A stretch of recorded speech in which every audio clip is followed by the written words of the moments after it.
Hi everyone, thanks for checking out another InfoSec Hub video. In the previous video we talked about the intrusion detection system, and in this video we'll talk about the intrusion prevention system. And if you can see both figures, so this is the IDS, this is the IPS. We have an attacker using the internet, going to the firewall and going to the switch, and connected to that switch is the IDS, because the IDS checks for patterns on the network. So it monitors the switch, what goes through the switch. All right, so it's located here, and here's the management system, because the detection system gives off alerts that need to be sent somewhere. That is a database behind it that sees certain patterns, and of course that need to be stored and cross-referenced, so to speak.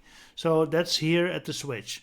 That's already different here because the IPS is in front of the switch, and I will explain that in a minute. So it is here, the management system alerting what's going on, and it is the same management system here. So if the IDS also sees something, it works together with the IPS.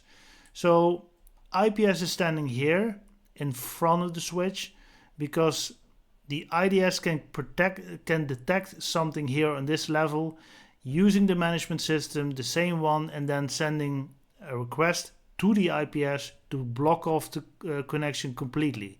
So it won't enter the switch no more, and it won't enter the corporate network. So the IDS is kind of only for alerting, because if for some reason the attacker already came to the switch, then we need to make sure that it doesn't access the switch anymore, because there's a risk to go to the corporate network. So you see, this is the level for the switch, and this is one step above.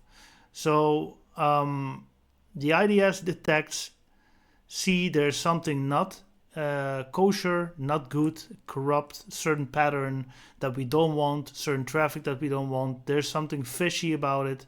It's alerted here, it's detected here, intrusion detection, and then it sent its alert to the IPS, and this IPS will prevent the intrusion for going any further to the corporate network.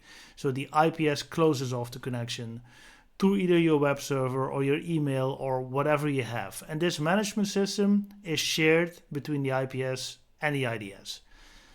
I can't make it more simpler than that. That is basically what an IPS does, but I needed to show it what the figure of the IDS as well, because these two systems work together, basically being the same system, but the IDS detects, sends alerts to the IPS, and that one closes off the connection and thereby closes the threat, basically.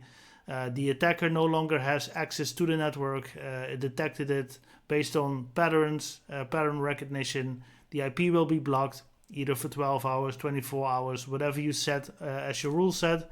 But this attacker needs to find a new way to get in there. He can use a different IP and try again, but this is in short what it's all about.